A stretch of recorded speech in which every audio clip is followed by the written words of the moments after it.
सबका मंगल, सबका मंगल, सबका मंगल होय रे।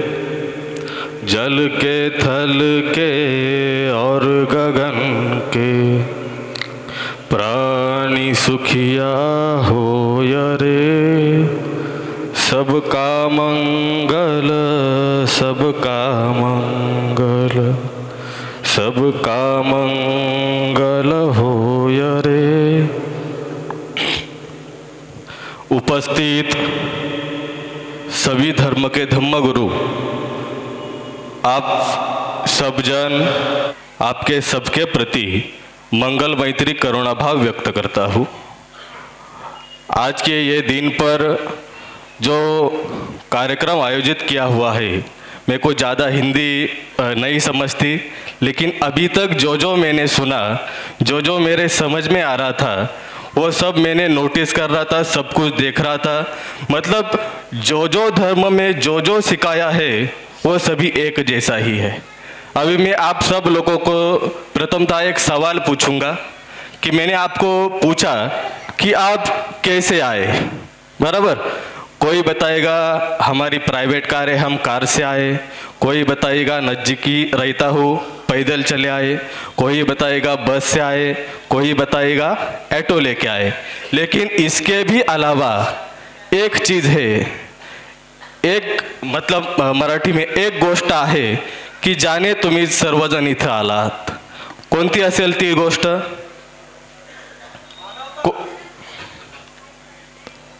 उसको बोलते हैं श्रद्धा, बराबर। सभी धर्म के प्रति सभी धर्म के धर्म गुरु होंगे, आप सब होंगे, आपकी अल्लाह के प्रति श्रद्धा है, इसके वजह से तुम सब लोग आए। मतलब सभी धर्म में जो सिखाया जाता है, पहला भगवान बुद्ध कहते हैं कि अपने 5 मित्र बनाओ, 5 शत्रु अपने आप दूर हो जाते हैं। मतलब कि जैसा पहला मित्र मैंने बोला आपको, श्रद्धा, श्रद्धा है, इसकी वजह से तुम सब जन इधर आ गए। दूसरा मित्र तथागत बुद्ध बोलते हैं प्रज्ञा। प्रज्ञा मतलब विद्या। मतलब हमारे पास सिर्फ और सिर्फ श्रद्धा होगी और हमारे पास प्रज्ञा नहीं होगी, प्रज्ञा नहीं होगी, तो श्रद्धा का कुछ मतलब है क्या? तो भगवान बुद्ध कहते हैं श्रद्धा के साथ अपना दूसरा मित्र बनाओ, प्रज्ञा। तीसरा मित्र तथागत बुद्ध कहते हैं वीर्य नाम का। वीर्य मतलब क्या? परिश्रम, मेहनत। ये तीसरा मित्र तथागत बुद्ध बताते हैं। चौथा मित्र बुद्ध बताते हैं सती नाम का। सती मतलब सजगता। हम जो काम करते हैं, जो भी करते हैं, उसमें हम सजग यानी जागरूक रहना चाहिए। और 5वां मित्र बुद्ध बताते हैं समाधि नाम का। ये 5 मित्र अपने पास रहने चाहिए, ये तथागत बुद्ध बताते हैं। अभी तो मैंने जब तक पढ़ा है, जितना सुना है, मेरे को 5 ही तत्व मालूम थे, जैसे कि कलमा, नमाज, हज, रोजा, जकात। वैसे ही भगवान बुद्ध के तत्व है हिंसा न करना, चोरी न करना, व्यभिचार न करना, झूठा न बोलना और किसी भी पदार्थ का सेवन न करना। हम जगह जगह पे देखते हैं अनेक जाति है, अनेक धर्म है, अनेक संप्रदाय है, लेकिन जैसा जैसा मैं सुन रहा हूँ, मुझे जैसे कि हम सुनते हैं, देखो कि भगवान बुद्ध ने केवल एक विशिष्ट जाति के लिए, धर्म के लिए, पंथ के लिए या किसी वर्ण के लिए उपदेश नहीं किया, जबकि उन्होंने मानव समाज के लिए, मानव जात के लिए उपदेश किया। मुझे जो भी व्यक्ति तथागत बुद्ध मतलब उन्होंने जो जो संदेश दिए हैं, जो जो संस्कार दिए हैं, उसके मार्ग पर चलेगा, वो निर्वाण पद तक जाएगा। जैसे कि अभी हमारे दोस्त अभी बता रहे थे कि अपने को जो मानव जन्म मिला है, बराबर ना, कि वो जन्म में अपन को क्या करना चाहिए वो उन्होंने बताया। ज़्यादा मेरे को समझ में नहीं आया, लेकिन तथागत बुद्ध भी कर्म के बारे में बताते हुए यही बोलते हैं। मतलब कि अपन जीवन में आए, निसर्ग से पहला हम लेते हैं श्वास, और जब मृत्यु पाते हैं, जब हमारा मृत्यु होता है, तब हम निसर्ग को छोड़ते हैं, वो भी श्वास, और वही श्वास पर नियंत्रण करना, उसका ही अभ्यास करना, अध्ययन करना, ये तथागत बुद्ध ने सिखाया है। हम अभी देखते हैं समाज में ये चल रहा है, समाज में वो चल रहा है, बाहर ये चल रहा है। तथागत बुद्ध ने 3 चीज ऐसे बताई, राग द्वेष मोह, और उसके ही ऊपर नियंत्रण करने को तथागत बुद्ध ने कहा। जैसे कि हम देखते हैं राग द्वेष मोह की वजह से घर में झगड़े होते हैं, राग द्वेष मोह की वजह से गली में झगड़े होते हैं, राग द्वेष मोह की वजह से जिले में झगड़े होते हैं, और राग द्वेष मोह की वजह से देशों देशों में झगड़े होते हैं। और यही राग द्वेष मोह को काबू में करना, उसको नियंत्रित करना, ये हमको तथागत बुद्ध सिखाते हैं। और सभी धर्म में मैं जितना जितना सुनता हूँ उतने में मेरे को यही सीखने को मिलता है। अभी सुरू में जिन्होंने बोला की जैसे की मराठीमध्ये त्याला म्हणतात अंधाराकडून प्रकाशाकडे नेणे, म्हणजे अंधाराकडून प्रकाशाकडे नेण्याचं काम जसं की यांनी सांगितलं तेच तथागत बुद्ध। मराठी समजते ना? चालेल बोललं तर, कारण मला अवघड जाते थोडं, बरोबर?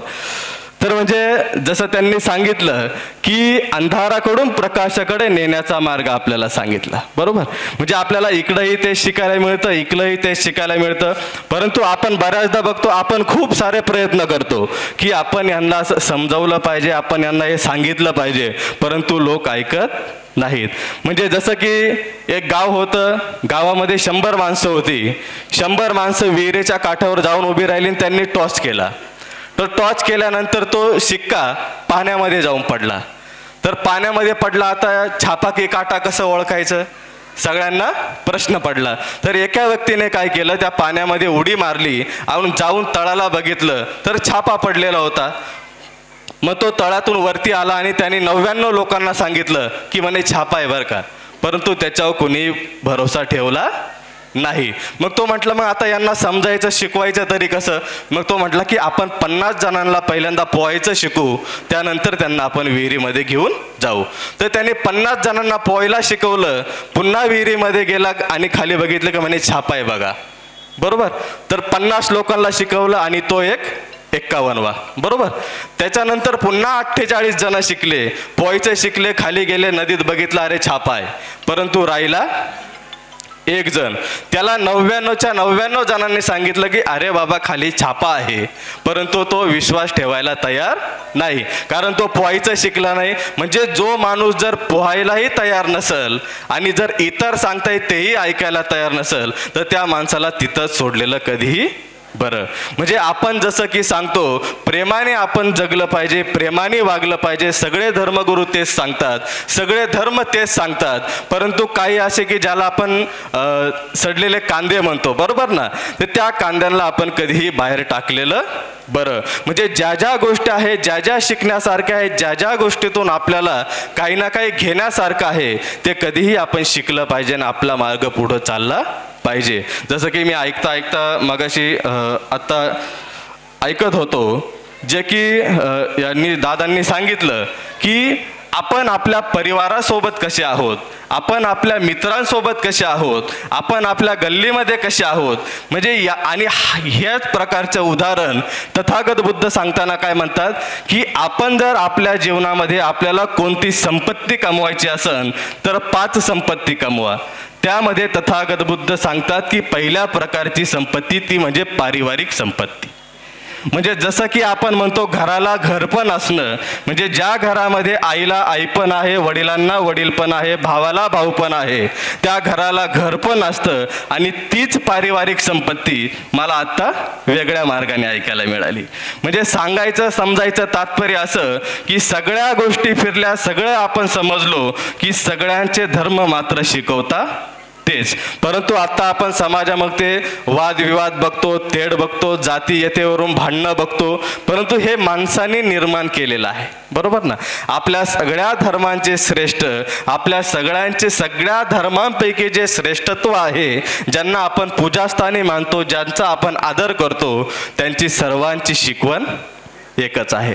आता मी समजा बौद्ध समाजाबद्दल म्हणजे ह्या समाजाचं मी नेतृत्व करतो, धम्मगुरू आहे म्हणून हे सांगत नाही. तर आपण आत्ताच्या आपल्या समाजामध्ये बघितलं म्हणजे आता मी प्रत्येक ठिकाणी कार्यक्रमाला जातो, बऱ्याच ठिकाणी बघतो, म्हणजे जे या महाराष्ट्राच्या भूमीमध्ये जे भारताच्या भूमीमध्ये जे विद्वान लोक घडून गेले म्हणजे ज्यांनी समाजासाठी काहीतरी केलं, यांना फक्त लोकांनी जयंतीपुरतं मर्यादित ठेवलेलं आहे.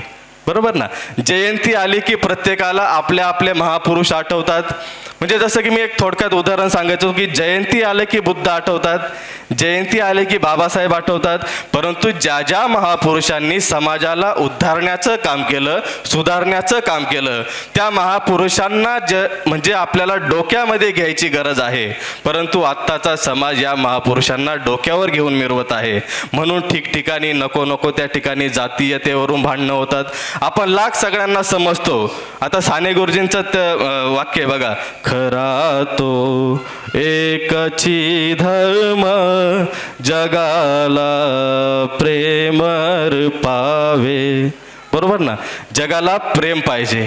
बरोबर ना. म्हणजे आपण जर समोरच्याबद्दल सद्भावना ठेवली, जसं की आता मी सुरुवातीला म्हटलं बघा, सबका मंगल सबका मंगल सबका मंगल होय रे, जल के थल के और गगन के प्राणी सुखिया होय रे, माता पिता का भाई बहन का सबका मंगल होय रे, तेरा मंगल मेरा मंगल सबका मंगल होय रे. म्हणजेच सर्वांप्रती सद्भावना, सर्वांप्रती मंगल मैत्री हाच तथागत बुद्धांचा धम्म शिकवतो आणि सगळ्या धम्मामध्ये हेच शिकवलं जातं. खरं तर बोलण्यासारखं खूप काय आहे. मला सुरुवातीला वाटलं की मराठीत बोलल्यानंतर कोणाला समजन कोणाला समजणार नाही, परंतु मी मराठीमध्येच व्यवस्थित बोलू शकतो. मला जास्त हिंदी समजते, मी तुमची ऐकू शकतो, परंतु जास्त काही बोलता येत नाही आणि बोलण्यासाठी अजून भरपूर काही मान्यवर इथं आहेत. त्यामुळं जास्त काही न बोलता आणि खरं तर ज्यांनी हा कार्यक्रम आयोजित केलेला आहे त्यांच्याप्रती खरोखरच मंगल मैत्री, मंगल भावना व्यक्त करतो. कारण की असे कार्यक्रम समाजामध्ये सादर होणं आणि असे कार्यक्रम वारंवार घडत राहणं आणि समाजाची एकी होणं, एकीने सर्वजण राहणं म्हणजे हे फार मोठी गोष्ट आहे. बरोबर. आणि हा सगळा उपक्रम एकदम सद्भावनेने आणि शुद्ध मनाने ही जी कमिटी असेल ते राबवत आहेत. खरं तर त्यांना पुन्हा एकदा शुभेच्छा. आणि असे कार्यक्रम आता माझी ही जवळजवळ 5वी-6वी वेळ अशा कार्यक्रमाला जायची. मागच्या वेळेस मी मोतीवाला कॉलेजला होतो तेव्हा मी बापजींबद्दल शिकलो, त्यांचं पुस्तक मला भेटलं. म्हणजे असे वारंवार कार्यक्रमात जाऊन थोडा अभ्यास होत राहतो आणि सगळ्या धर्मांचा अभ्यास करणंही गरजेचं आहे. कारण की आपल्याला कळतं नेमकं कुठं काय, परंतु सगळ्या धर्मांमध्ये एकच गोष्ट सांगितलेली आहे आणि ती गोष्ट आपण शिकलं आणि समजणं तितकंच गरजेचं आहे. खरं तर अगोदर बोलले, फार छान बोलले, सुंदर बोलले, मला तर कळत नव्हतं. परंतु म्हणजे अशी गोष्ट आहे की एकदा थायलंडचे भिक्षू आले होते आणि आम्ही एका कार्यक्रमामध्ये होतो. कार्यक्रमामध्ये बसल्यानंतर त्यांना मराठी कळत नाही. मराठीमध्ये भिक्षू लोक बोलत होते. ते संपूर्ण होईपर्यंत म्हणजे 2, 2.5, 3 तास ते भंतेजी तसेच बसून राहिले. तर त्यांना एका जणाने विचारलं की म्हणे भंतेजी आपको तो मराठी समझ में नहीं आता, लेकिन फिर भी आप सुन रहे. तेव्हा त्यांनी काय उत्तर दिलं की म्हणे मला मराठी जरी समजत नसू द्या, पण मला माहिती नाही हे बुद्ध सांगतायत, काही ना काही चांगलंच सांगत असतील म्हणून मी ऐकतो म्हणे. म्हणजे सांगायचा तात्पर्य असं की मी तुम्हाला सुरुवातीला विचारलं की आपण प्रत्येकजण श्रद्धेने आलेलो असतो आणि हीच श्रद्धा कायम असणं गरजेचं आहे. जास्त काही न बोलता मी इथेच थांबल. सर्वांचे मंगल हो, सर्वांचे कल्याण. बिस्मिल्लाहिर्रहमानिर्रहीम। गुरुजी ने बहुत अच्छी बातें बयान की हैं, जिसका लब्बे लुबाब और ख़ुलासा ये है ऊंचा ऊंचा सब चले नीचे चले न को, ऊंचा ऊंचा सब चले नीचे चले न को, नीचे नीचे वो चले जो ऊंचे घर का हो। मोहतरम सामीन इकराम, अब मैं प्रोग्राम की अगली कड़ी नासिक रोड गुरुद्वारे के ज्ञानी जी को दावत देता हूँ कि वो आए और इंसानियत के ऊपर भी चंद अल्फाज से रोशनी डाले इस शेर के साथ। वो आए घर में हमारे खुदा की कुदरत है, वो आए घर में हमारे खुदा की कुदरत है, कभी हम उनको कभी अपने घर को देखते हैं।